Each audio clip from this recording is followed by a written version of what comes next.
Hey, day drinkers. Happy Thursday. If you're in Canada, if you're in Toronto, happy almost having some stuff lifted and we can kind of get back to usual life, have a drink outside. That's funny. I can't actually think of another thing we can do. I'm really fixated on a patio. We can work out in parks. I don't know. If you're in Toronto and you can remember what we get to do tomorrow, please let me know. Tonight's guest, this is really exciting. My guest is Hudson Lin. We're talking about her book, Hard Sell. It's a fabulous romance that's got like all the tropes. It's like a billionaire. It's a brother's best friend. It's workplace romance. Like, if that's not enough tropes for you, then in the famous words of The West Wing, Jed, I don't even want to know you. So I'm really excited to have her here to talk about it. But first, we're going to read the back cover copy because my mother likes that. Hard sell. One night wasn't enough. Danny Ip walks into every boardroom with a plan. His plan for struggling tech company West Tech is to acquire it, shut it down, and squeeze the last remaining revenue out of it for his Jade Harbor capital portfolio. But he didn't expect his best friend's younger brother, the hottest one-night stand he ever had, to be there. Tobin Locke has always thought the world of Danny. He's funny, warm, attractive, and totally out of Tobin's league. Now, pitted against Danny at work, Tobin might finally get a chance to prove he's more than just Way's little brother. It takes a lot to get under Danny's skin, but Tobin is all grown up in a way Danny can't ignore. Now with a promising patent on the line and the stakes higher than ever, all he can think about is getting Tobin back into his bed and into his life for good. If only explaining their relationship to Way could be so easy. So let's bring in our author, Hudson Lin. Hello. Hi. Hello. So the first thing we really have to talk about, and I'm so glad that you have a copy of the book behind your back because I read it on my e-reader, is we have to talk about the cover. Oh my God, yeah. Can you grab it and put it up? Here you go. So first of all, these are two Chinese men on a romance cover. I mean, has that happened before? I don't know. I mean, I haven't seen that before, but I'm gonna say no. Yeah, let's go with that. Yeah. And second, I don't think that's a stock photo. I think they had to do a photo shoot. What do you think? No, it is a stock photo. Yeah. Well, that's isn't the designer amazing? So these are two stock photos. So this guy here, how do I do this? So the guy sitting down, the guy who's Danny, he's got like tons of stock photos in which some of it's sitting, standing, whatever. And then this guy who's Tobin, I think I might have seen a few stock photos with him before as well, but not as many. And it's one of those like you find like the body and then you like Photoshop the head on top type thing. I've seen a lot of those covers where you can tell that is what's happening, and that's an amazing cover. It's amazing. So the designer, his name is Victor Chang. He's actually based in Toronto. He's Asian and he's queer. So it's like, hello. He's excited to work on that book. I'll bet. Yeah, no kidding, right? And he has an Instagram account where he kind of shows a little bit of the process. So he shows you what the two stock photos looks like before, and then he shows you like how he combined it all. So it's really cool. Wow. Yeah. Well, it is an A+ cover. And I always love the idea or thinking about like when that came in your email, like what was your reaction? I was so excited because I think that's the fear with all authors is like, oh, am I going to like this cover? Yeah. And I've definitely gotten emails before where I was like, I don't like this cover. I don't know what to do. Like, what do I say? How do I get them to fix it? But when I got this, I was like, this is perfect. I have no comments. It's just perfect. It's like, and when they sent it, it was just exactly this cover. The only like tweaks they made to it was like adjusting the colors. They like, brought some things more in focus. They faded out other things, but it's exactly that. Yeah. Well, I was speechless. It was very exciting. It is an amazing cover. It is an amazing cover. So one of the questions that I really love to ask in these interviews is, what was the idea of like the first, germ of the idea for this book? And then is it still in the book? Like, how much did it change? Like, how was it changed during writing, during editorial? Like, is it the book you imagined it would be when you started writing? Yes, I think it is. And so it started with me being really burnt out and disliking my day job and just really like being in a bad place with my day job, which is in finance, is not, it's similar to what Danny does in the book, but not exactly. So it's like tangential.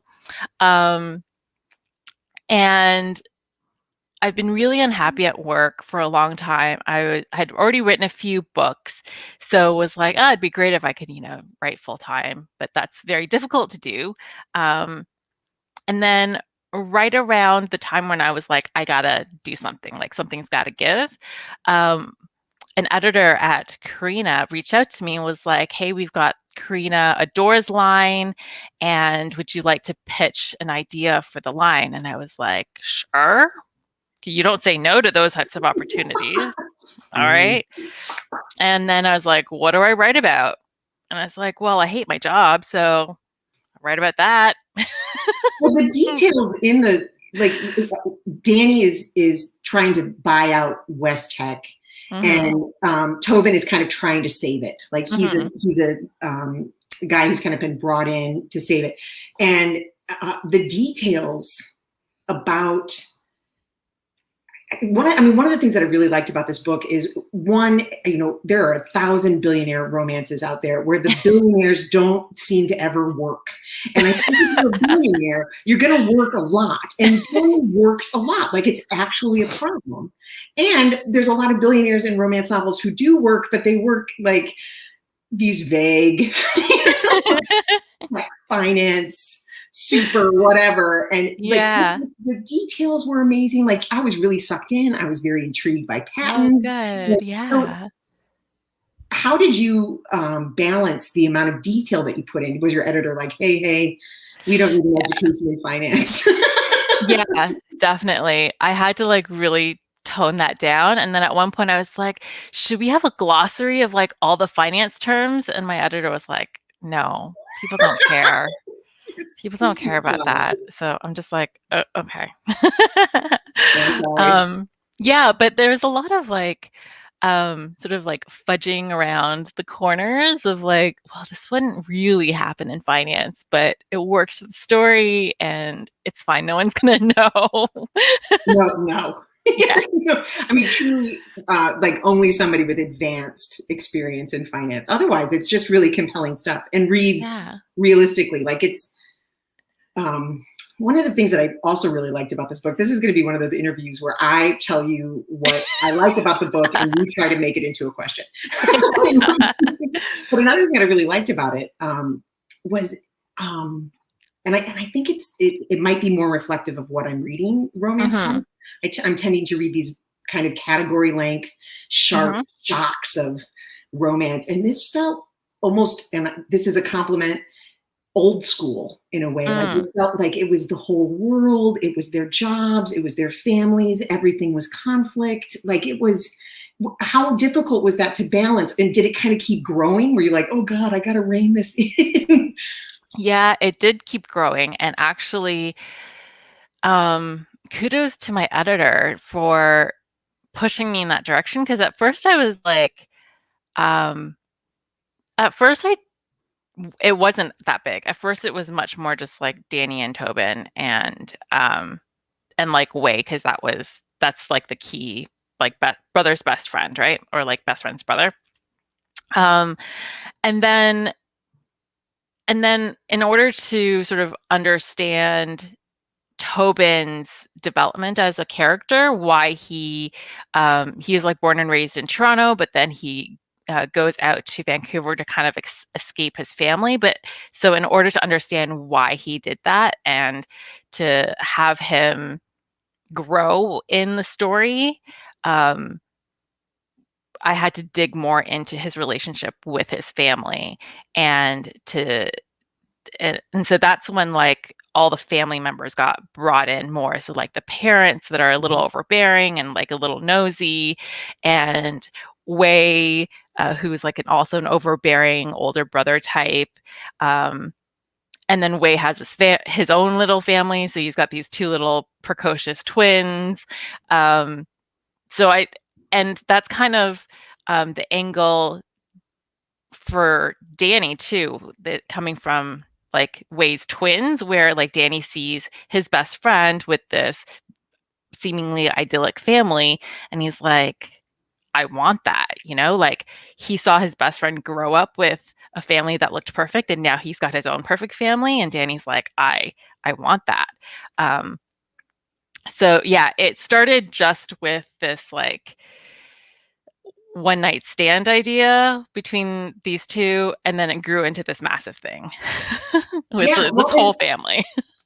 In the best way too. It's also kind of funny. Like you have some real funny part. The twins. Obviously, kids are always usually, hopefully, pretty funny in books. Yeah. You also have this great scene where Tobin's like at a club and he just wants to dance, and his mom is on the phone, and that can be really shticky, but like. I think because you do put all this word count into like establishing this relationship, it was just so sweet how he humored them while at the same time utterly ridiculous. And it's so funny because it's great how, well, not great, probably more funny. I end up pulling in a lot of conversations that I've had with my parents into that scene, where I've definitely been, maybe not at clubs because I'm like, more of a homebody than a club person. So I'm like at dinner with friends or something like that, and like my mom calls and she just goes on and on and on. I'm like, I've gotta go. Like I can't just keep talking to you right now. Yeah. Yeah, it just all felt so real. It really did in that larger book kind of way. The other thing that I really loved about it, and it's what I love about the genre in general, is it seemed to be in conversation with itself in a way. Like you were presenting ideas, and I think in a lot of romance, you're one or the other. It's black, it's white, it's sides, and not in like an evil or bad or any kind of way, but just in a way to create conflict. And it's like you presented an idea. Let's say you present the idea of privilege, right? Like Tobin's family was very wealthy, but he did have privilege, and he's like, I know the opportunities that I had, but I also chose to try to do this on my own.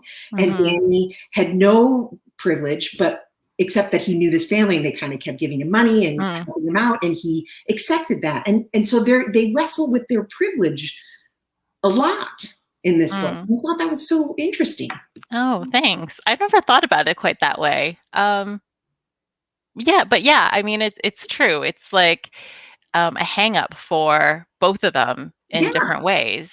Yeah. And instead of making one like very wealthy and, yep, I'm very wealthy, you knocked his legs out from underneath him in a way. And one who was like, no, I worked so hard for everything, but a little bit you didn't, because you had a little bit of help this way, and you addressed all of it. And I thought that was, and you did the same thing with Danny's job. So you have a roommate, and the roommate's girlfriend was like, yeah, that guy's kind of evil. Like his job's a little evil. Like it is. And you're like, it is. Yeah. I don't know. You just didn't shy away from it. You made it a conversation. You didn't make it easy, I thought. Thanks. Yeah. I think that's part of my own, like, I spend a lot of time thinking about things like privilege and things like capitalism and the patriarchy, little things, little things like that. And it's true. I mean, I have a podcast. I'm not sure if you know, but I host a podcast with a friend of mine, and we talk a lot about things like that, like capitalism and like the history of colonialism and like patriarchy, and particularly those types of themes that we can find in stories. So the podcast is called World of Stories. And so I think that when I'm writing, even though this is like fiction, it's romance, it's like a make-believe world, it's a billionaire type of scenario, I couldn't quite strip that out and just put it aside and be like, yeah, they're just billionaires and it's fine, you know? There is no dark side to that. Yeah. Yeah, I don't I couldn't do that, and, especially having worked in finance and, um, like, there are good people in finance, there's good people everywhere, but when I really, like, sat down and was like, this is what they're doing for a living, and this is, the goals that they're trying to accomplish, I'm like, "That's evil." Like, that's bad, you know? Yeah, Like, when you boil it down. they're, like what they're doing is kind of awful, and, um, so, I mean, that was part of why I was having a difficult time with the day job, um, and so when I put my day job into the book, I just, like, I put all of it in there. Yeah, the Yeah. bad stuff. Phew, yeah. Yeah, yeah, but I think that also makes it more interesting, right? Because, like you said, it's the world isn't quite so black and white, and, like, we all kind of have to deal with these things ourselves, and so I think it makes for a more interesting story, makes it for more interesting characters when they have to struggle with that in their own journeys to, Yeah. find love, and yeah. I find romance, I mean, I was a reader of romance for the majority of my life. Mhm, Um, yeah, same here. the desire, the fantasy of it, I think for a long time, readers and publishers and writers thought that if there was too much reality in the romance, the fantasy would be broken, right? Like that, like Mhm, it couldn't hold a whole lot of complex thoughts around, say, privilege or greed or race. And I'm finding that the as the genre expands to include that, the books are just getting better. They're just really getting better. yeah, I think that too. Yeah, and I think that's the thing with, um including more people into the space, in any kind of space, right? You get more perspectives and you get more I mean, you could say more well-rounded, but you just like, the Deeper, diversity richer. there, the sort of the conflict between different points of view and different worldviews, I think makes it more interesting and makes it more like, "Huh, I never thought Yeah, about it that way," and, it brings almost more brings more vibrancy to what's happening there 'cause, um, yeah, sometimes you do, like, rub each other the wrong way, but that's where the spark is, right? right. So, And yeah. you've also written, Danny at the beginning, while certainly understandable and relatable, isn't entirely likable. Like he does this kind of shitty thing around, this weekend trip, but he's also never learned to put anybody before work. Like it's work, Mhm, and then 4 miles down the list, it's everything else. So he's got to mhm, learn how to do that, and mhm. really, he's a jerk. Yeah, Which makes his grovel better. It makes the ending, a little bit tear jerking. Like it really is yeah, effective. yeah, and I hate to say it, but there's so many people like that in finance who are, like, at their core, like, good, decent people, but they're so enmeshed in the industry and in, like, the hamster wheel of, like, work and the industry and, like, making money and, all of that, that they almost, like, lose sight of themselves, and they're just, like, plunged into this, like, gotta do more work," and there's so many people like that in finance. There's Are you so still many. in finance? No, I left. Okay. I was like, "I'm outta here. See ya." Good, good. So what draws you to writing slash fiction, male romance? Like what is it that makes you want to tell these stories? Well, I wouldn't say that I don't only write male romance, I write across the queer spectrum, and I think that, um the main reason is because like queer folks deserve their happily ever afters as well. And that's one of the main things that I love about romance as a genre is like this promise of the HEA. And when we bring in characters who are queer, who are people of color, who are disabled, who are, on the margins of society, we're really sort of like revolutionizing society. We're saying that these people who have been like the token, uh, black person or whatever, or who's always the comic relief, or like the bury your gays trope, where like the gay person's always the first one who gets killed off. Like all of these side characters who um, have very pigeonholed roles in sort of traditional mainstream storytelling, when we bring them into the center and we give them the spotlight, we're saying like, hey, these people who look like me, who look like a lot of my friends, we're not just the side characters. We're not just the comic relief. We're not just like the character who gets killed off to as a story like plot point, but we have our own lives and we deserve to have the happy ending as well. So that's why I love romance altogether. And that's why I write in the specific area of romance that I do write in, because I want to put more stories out there where people like me and my friends and folks who might not normally have found themselves to be the main characters of a romance get to be the main characters, where you can have like two Asian guys on the cover, and then like Asian queer people or will be like, oh my gosh, this is I can I can have a story like that, that can be me. Yeah, normalizing happily ever afters for everybody, everybody, Yeah. and removing the focus on cis het white, only Yeah. helps us all, for sure. Another thing that I wanted to ask you about, that was going to be my last question, the softball. Go out on a good pride note, but I can't let this one go. Food. Oh my God. Yes. Danny go on these like foodie dates, and I know you are a foodie. Your Instagram is full of food.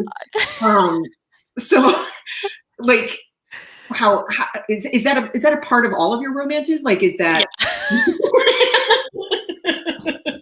I mean, okay. So at the beginning, you mentioned that Ontario is opening up tomorrow, and I'm just like so excited beyond belief. You have no idea that I'm like, we can go eat in restaurants again. I mean, not like inside restaurants, but a lot of not restaurants. On your couch. You can eat not on your couch. Exactly. Like a lot of restaurants in Ontario have, or in Toronto at least, have set up like tables on the sidewalk, even though it's not like really a patio. They've just created their own patio. And I'm like, yes, finally.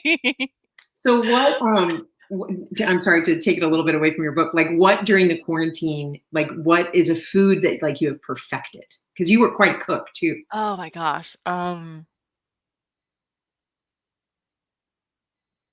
Okay, I'll say two things. There was a period in time where I was baking a lot of bread, which I think everyone was baking a lot of bread at one point. But it wasn't sourdough. I tried the sourdough starter thing. It like died and it didn't work. So it's not sourdough, but it's this like really simple recipe where it's just like a ton of flour, a ton of water, a little bit of salt and yeast, and um, you let it rise, and then you dump it into a Dutch oven and you let it bake, and it turns out like perfect every single time. It's like the easiest bread recipe ever. And so I was making that a lot until I was like a little carb overloaded, because I live alone, so I have to eat the whole thing by myself in a day. So I had to stop that. But I did get very proficient at baking that bread. And I think the other thing is This is okay. So my mom used to have, so just this spring, my mom had a backyard garden with a lot of chives, like just more chives than like any one person should realistically have. And so I was like, I got to do something with all these chives. And so I started making like various types of dumplings with chives, and I've gotten like pretty good at, making the filling and then the dough. And like, I still have chives in the fridge that are just like sitting that I still need to make into dumplings. I've already given away like dozens. My freezer is full of chive dumplings. So yes, I say like chive dumplings. It's just more carbs. Like no matter what, you just can't. I'm not gonna make carbs, except I'd like to learn how to make pita bread, which I've tried to do. We did the whole carb making stuff too. Yeah, pita bread sounds good. I did try my hand at naan. It worked out okay. It wasn't the greatest, but yeah. Now my pita's never puffed up. Wow, we really got off topic here, but my pita's never puffed up. So, Lynn, what is next for you? You're the continuation of the Jade, the sequel to the book. Tell us about that. And when is it next? So it's called Going Public. It is Ray's story. So Ray is a secondary character in Hard Sell, and he's kind of like the fix-it person at Jade Harbor. So whenever there's like a problem, they call in Ray to like fix it. But Ray's like tactics are kind of underhanded and like ethically questionable. So it's like more in that direction of like, is he a good guy or is he a bad guy? And it's like not really sure. So Ray is kind of like a playboy. He's like he's a little ruthless. He kind of like does what he wants. He's again from a really wealthy family. So he's just like entitled and privileged, and he knows it and he uses it, and he's like, this is my life. Yeah. And he falls in love with his assistant, Elvin, who is been in love with Ray since like forever, but hasn't done anything because it's his boss and he needs this job. And Elvin is the eldest sibling of a very large family, sort of working class family. And so from a young age, he's played the role of caretaker. So he's taking care of his siblings, he takes care of his parents. So it works well because Ray gets himself into a lot of trouble all the time, and Elvin just goes around cleaning up after him. And so they are working on this portfolio company that has sort of gone off the rails. Ray's called in, he needs to fix it.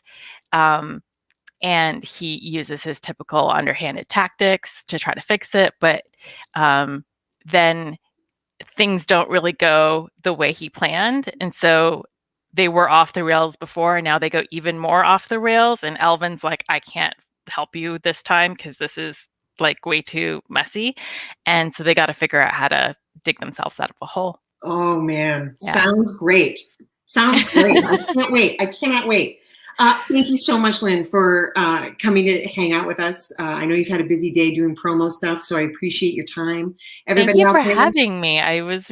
This has been so much fun. And anytime you want to talk about food and carbs and bread, let me know. I'll be here. Yeah. Well, awesome. Awesome. Everybody out there, stay safe. Wash your hands, wear a mask. Go sit on a patio this weekend. Let's support some local businesses. Bye, everybody. Bye.